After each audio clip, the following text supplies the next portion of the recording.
நண்பர்கள் அனைவருக்கும் இனிய காலை வணக்கம். இன்றைக்கி இப்போது நேற்று நடந்த ஒரு துயரமான சம்பவம் என்ன அப்படின்னு பார்த்தீங்கன்னா, நம்முடைய திருவள்ளூர் மாவட்டத்தில் ஒரு இறால் பதப்படுத்தக்கூடிய ஒரு தொழிற்சாலையில், அந்த தொழிற்சாலை உங்களுக்கு ஆல்ரெடி தெரியும், அந்த நியூஸ்லாம் பார்த்துருப்பீங்க. அந்த திருவள்ளூர் மாவட்டத்தில் ஒரு இறால் பதப்படுத்தக்கூடிய ஒரு தொழிற்சாலை சென்ட் பீட்டர்ஸ், அதாவது சொல்லக்கூடிய சென்ட் பீட்டர்ஸ் பால்னு சொல்லக்கூடிய அந்த தொழிற்சாலையிலிருந்து அம்மோனியா கேஸ் வந்து லீக் ஆகி ஒரு சில பேர் இப்போ இது வரைக்கும் நம்ம கணக்கில் சொல்லியிருக்கிறது ஒரு சில நியூஸில் 3, 4, 5 அந்த மாதிரி சொல்லிகிட்டே இருக்காங்க. பட் இந்த அம்மோனியா கேஸ் வந்து லீக் ஆகிறது மூலிமா, அதாவது முதல்ல அம்மோனியா கேஸ் எப்படி லீக் ஆகும், ஒரு அம்மோனியாவை எப்படி ப்ரிப்பேர் பண்ணுறாங்க, அந்த அம்மோனியா கேஸ் எப்படி லீக் ஆகும், அந்த அம்மோனியா கேஸை நம்ம ஐடென்டிஃபை பண்ணுறது, அந்த கேஸ் லீக்கை வந்து ஐடென்டிஃபை பண்ணுறது எப்படி, அதனால் ஏற்படக்கூடிய விளைவுகள்லாம் என்னென்ன அப்படிங்கிறத ஒரு சுருக்கமாக இந்த வீடியோவில் நம்ம பார்க்கலாம்.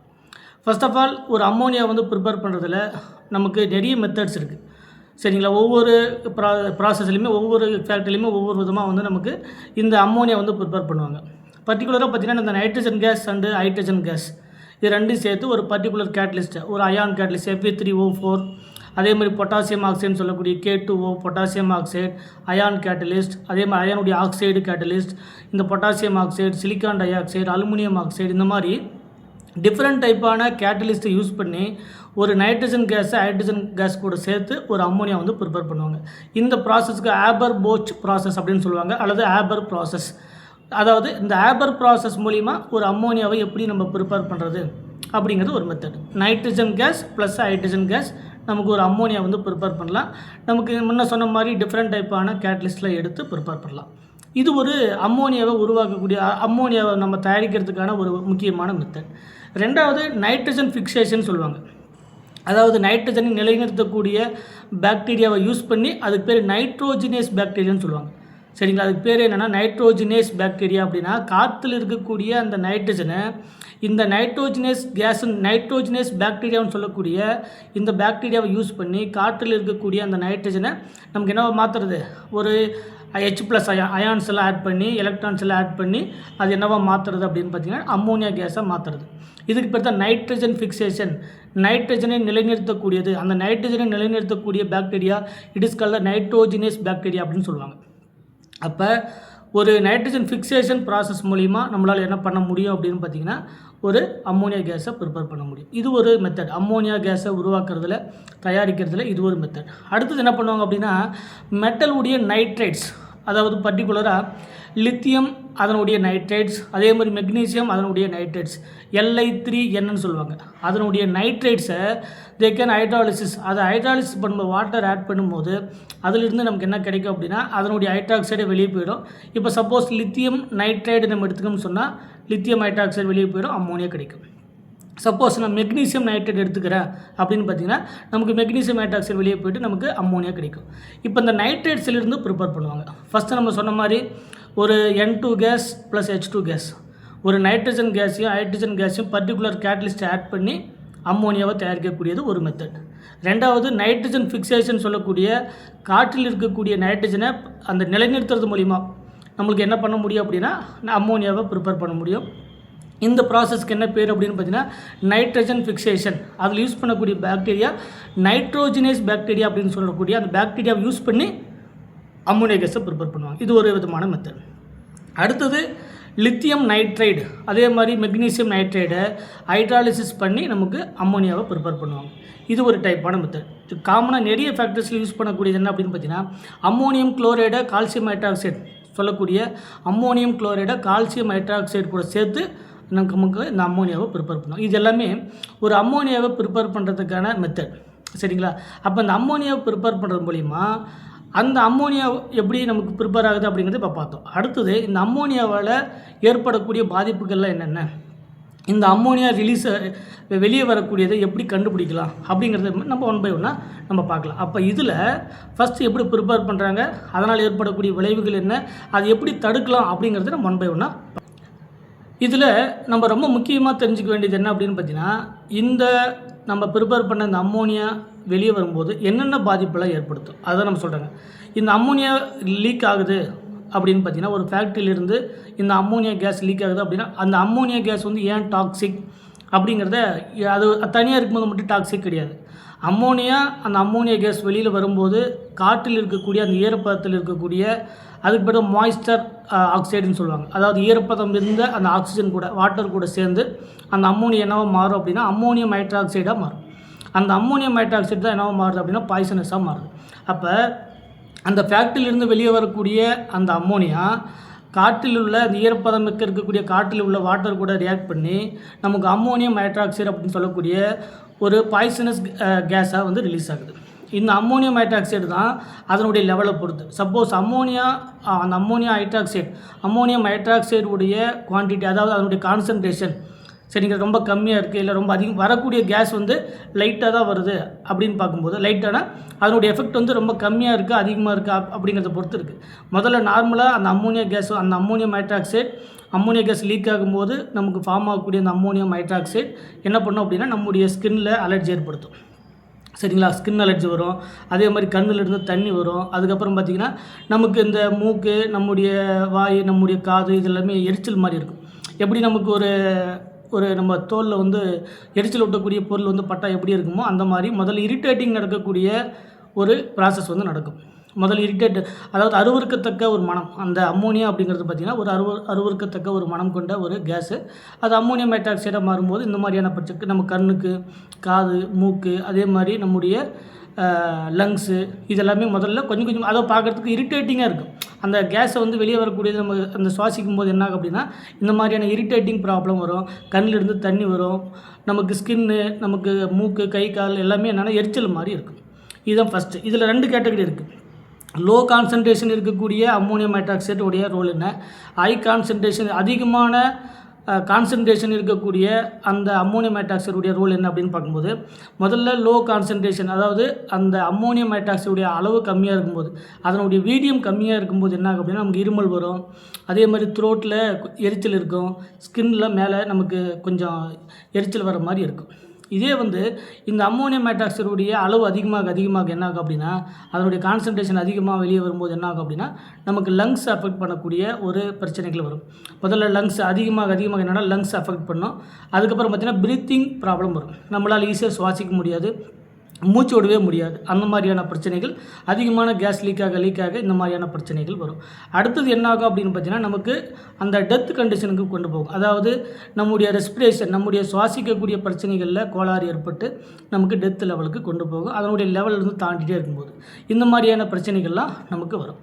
ஸோ இதில் இந்த அம்மோனியா கேஸு நமக்கு ஆல்ரெடி சொன்ன இந்த மாதிரியான பிரச்சனைகள்லாம் வருது. இது எப்படி தயாரிக்கிறாங்க, அதை தயாரிக்கக்கூடிய முறைகள் அதெல்லாம் பார்த்தோம். சரி, இந்த அம்மோனியா கேஸ் லீக் ஆகுது அப்படிங்கிறது எதை வச்செல்லாம் கண்டுபிடிக்கலாம்?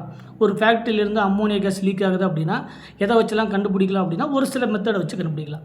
இப்போ நார்மலாக ஒரு ஃபேக்ட்ரியில் இருக்கக்கூடிய பைப்பில் லைட்டாக வந்து ஒரு அம்மோனியா கேஸ் வந்து லீக் ஆகுது அப்படின்னா அந்த அம்மோனியா கேஸ் நமக்கு தெரியும் இல்லையா? இப்போ வீட்டிலே ஒரு பைப் இருக்குது, பைப்பில் வந்து தண்ணி லைட்டாக சொல்லிகிட்டே இருக்குது அப்படின்னா அந்த தண்ணி நமக்கு தெரியும். ஆனால் கேஸ் அப்படிங்கிறது ஆல்ரெடி தெரியும். இது வந்து ஒயிட் கலர் இருக்கக்கூடிய ஒரு கலரே இல்லாத ஒரு கேஸ் வெளியே வரும்போது நமக்கு அவ்வளோ சீக்கிரம் தெரியாது. சப்போஸ் அந்த லைட்டாக கசியக்கூடிய அந்த அம்மோனியா தெரியும் போது என்ன பண்ணலான்னா அதில் லிட்மஸ் பேப்பர்னு சொல்லக்கூடிய அந்த பேப்பர் எடுத்துன்னு வச்சிங்கன்னா ஆல்ரெடி அம்மோனியாவுக்கு 2 கேரக்டருமே உண்டு. ஜென்ரலாகவே அது பேசிக் கேரக்டர், ஒரு காரத்தன்மை மிக்க ஒரு கேஸ் தான் இந்த அம்மோனியா. இதில் அந்த லிட்மஸ் பேப்பரை போயிட்டு நீங்கள் அந்த இடத்துல வச்சிங்கன்னா அந்த இப்போ சப்போஸ் அந்த ரெட் கலராக இருக்கக்கூடிய அந்த லிட்மஸ் பேப்பர் என்னவோ மாறும் அப்படின்னா ப்ளூ கலராக மாறும். அப்போ இந்த இடத்துல அம்மோனியா இருக்குது, இந்த இடத்துல அம்மோனியா வந்து லீக் ஆகுது அப்படிங்கிறத வச்சு நம்ம கண்டுபிடிக்கலாம். இது ஒரு மெத்தட் இருக்குது. 2வது, இந்த ஹைட்ரோக்ளோரிக் ஆசிடை வந்து டிசால்வ் பண்ணி அந்த கேஸை ஒரு ஹைட்ரோக்ளோரிக் ஆசிட் இருக்கிற டியூப்பில் வந்து நீங்கள் பாஸ் பண்ணி பார்த்தீங்கன்னா நமக்கு அதனுடைய ஹைட்ராக்சைடு கிடைக்கும். அதை வச்சு நம்ம கண்டுபிடிக்கலாம். இது ஒரு மெத்தட். இப்போல்லாம் நிறைய இன்ஸ்ட்ருமெண்ட் வந்துடுச்சு, டெக்னாலஜி இருக்கக்கூடிய நிறைய இன்ஸ்ட்ருமெண்ட் வந்துடுச்சு. இந்த இன்ஸ்ட்ருமெண்ட்டில் இந்த சோடியத்தெல்லாம் யூஸ் பண்ணுவாங்க.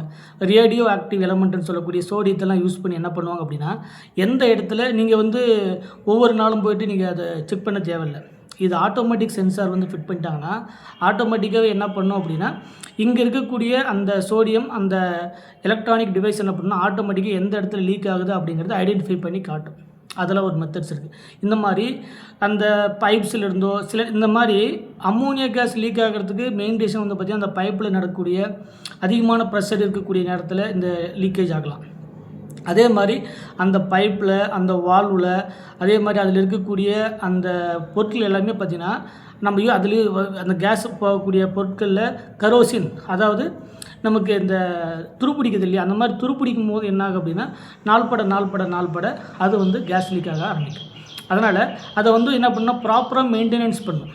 சரிங்களா, ப்ராப்பராக மெயின்டெனன்ஸ் பண்ணல, இல்லை ப்ராப்பராக நீங்கள் சர்வே பண்ணல, ப்ராப்பராக அதை வந்து நீங்கள் அனாலிசிஸ் பண்ணல அப்படின்னா ஒரு பர்டிகுலர் கட்டத்தில் இந்த மாதிரியான பெரிய விளைவுகளை ஏற்படுத்தும்.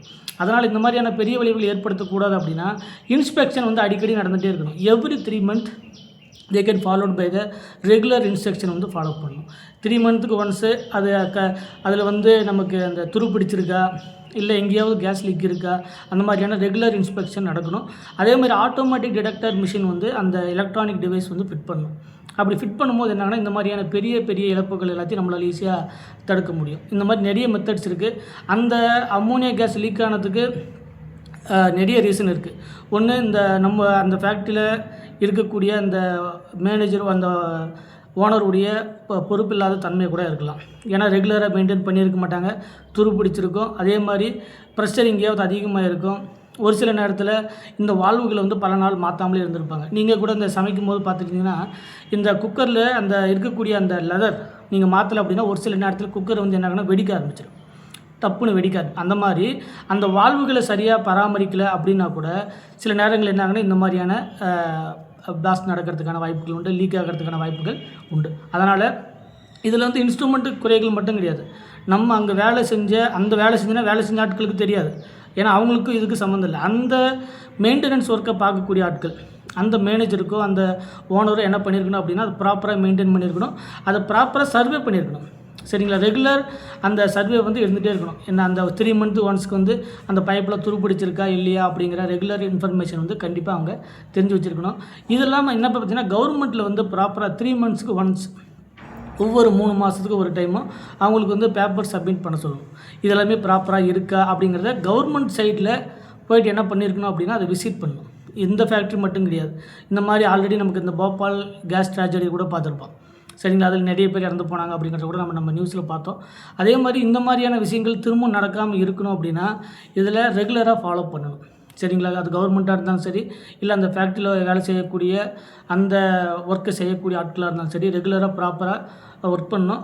அது எதிர்பாராத விதமாக ஒரு சில நேரத்தில் நடக்கலாம். ஆனால் சில நேரத்தில் அதாவது நம்முடைய கண்ட்ரோல், அதாவது நாம் வந்து பராமரிக்காத கூட நிறைய நேரத்தில் நடக்கும். பட் இந்த மாதிரியான பெரிய இழப்புகளை வந்து தவிர்க்கணும் அப்படின்னா கண்டிப்பாக அந்த ரெகுலர் இன்ஸ்பெக்ஷன் வந்து இருக்கணும். அதே மாதிரி எவ்ரி 3 months அந்த மெட்டீரியல்ஸ் எல்லாத்தையும் நீங்கள் மாற்றணும். கரோஷன் நடக்காத அளவுக்கு, அதில் வந்து அந்த துருப்பிடிக்காத அளவுக்கு, சப்போஸ் லைட்டாக துருப்பிடிக்கிற மாதிரி இருக்குன்னா இமிடியேட்டாக அந்த பைப்பை சேஞ்ச் பண்ணணும், அதனுடைய வால்வை சேஞ்ச் பண்ணணும். அதில் இருக்கக்கூடிய அந்த ஒவ்வொரு பார்ட்ஸும் எங்கெங்கெல்லாம் நமக்கு அந்த தேய்மானம் நடக்குதோ அதை இமிடியேட்டாக மாற்றி அதுக்கான ப்ராசஸை வந்து கிளியராக செய்யணும். இந்த மாதிரி நடக்காமல் இருந்தால் தான் நம்மளால் என்ன பண்ண முடியும், நிறைய மக்களை வந்து அதில் வேலை செய்யக்கூடிய ஆட்களை நம்மளால் சேஃப்டியாக பார்த்துக்க முடியும். இதில் சேஃப்டி வந்து கிடையாது. சரிங்களா, அந்த ஃபேக்ட்ரியில் இருக்கக்கூடிய ஆட்கள் தான் அதுக்கு பொறுப்பேற்கணும். அதே மாதிரி அந்த ஃபேக்ட்ரியில் எப்போ கவர்மெண்ட் வந்து இன்ஸ்பெக்ஷன் நடந்தது, அவங்க கரெக்டாக அதை இன்ஸ்பெக்ஷன் பண்ணாங்களா இல்லையா அப்படிங்கிறதையும் நம்ம பார்க்கணும். இவங்க சரியாக இன்ஸ்பெக்ஷன் பண்ணாதனால கூட அது நடந்திருக்கலாம். சரிங்களா, அதனால் இந்த மாதிரியான பிரச்சனைகளை இனிமேல் நடக்கக்கூடிய அளவுக்கு, ஏன்னா பாதிக்கப்படக்கூடியது ஒரு ஏழை மக்கள் தான் அதிகமாக பாதிக்கப்படுறாங்க. இந்த மாதிரி பிரச்சனைகள் திரும்ப நடக்காமல் பார்த்துக்கிறது ஒரு அரசாங்கத்தினுடைய கடமை. அதை தவறாமல் ஒவ்வொரு 3 months ஒன்ஸு அதை கண்டிப்பாக பராமரிங்க. ஏழை மக்களுடைய உயிர் வந்து அப்படிங்கிறது நமக்கு சாதாரண விஷயம் கிடையாது. ஸோ இந்த மாதிரியான விஷயங்கள் இனிமேல் நடக்காமல் அந்த இறந்த ஒவ்வொரு ஆட்களுக்கும் நம்மளுடைய மனமார்ந்த தாழ்மையான நெஞ்சார்ந்த நம்முடைய உருக்கமான அந்த அந்த விஷயத்தை வந்து நம்மளால் பகிர முடியாது. சரிங்களா, ஸோ ரொம்ப ஒரு கொடூரமான ஒரு செயல். இந்த மாதிரியான விஷயம் வந்து அந்த நடக்காமல் இருக்கணும், அவங்களுடைய ஆத்மா சாந்தி அடையணும் அப்படிங்கிறத நான் ரொம்ப தாழ்மையோடு கேட்டுக்கிறேன். அதே மாதிரி அரசாங்கத்துக்கிட்ட கேட்கக்கூடிய ரொம்ப முக்கியமான விஷயங்கள், இனி இந்த மாதிரியான பிரச்சனைகள் எப்போதுமே நடக்கக்கூடாது. அதுக்கு முழு பொறுப்பு வந்து அரசாங்கம் ஏற்றுக்கணும். அதே மாதிரி அவங்க அந்த ஆட்களுக்கு கொடுக்க வேண்டிய நிதி நம்முடைய முதல்வர் அவர்கள் 2 லட்சம் அறிவிச்சிருக்காரு. அந்த 2 லட்சம் போதுமானதாக இருக்காது. சரிங்களா, அந்த ஃபேமிலியை ரன் பண்ணுறதுக்கு போதுமானதாக இருக்காது. அந்த இழப்புக்கு நம்மளால் தொகையை கொடுக்க முடியாது. ஸோ இருந்தாலும் நீங்கள் அதனுடைய தொகையை வந்து ஒரு 10 லட்சம் அளவுக்கு அவங்களுக்கு கொடுத்து சென்ட்ரல் கவர்மெண்ட்டும் சேர்ந்து ஸ்டேட் கவர்மெண்ட்டும் சேர்ந்து இன்னும் அதனுடைய தொகையை அதிகப்படுத்தி அந்த மக்களுடைய வாழ்வாதாரத்தை வந்து நீங்கள் மேம்படுத்தணும் அப்படிங்கிறது என்னுடைய தாழ்மையான கருத்து. Thank you so much.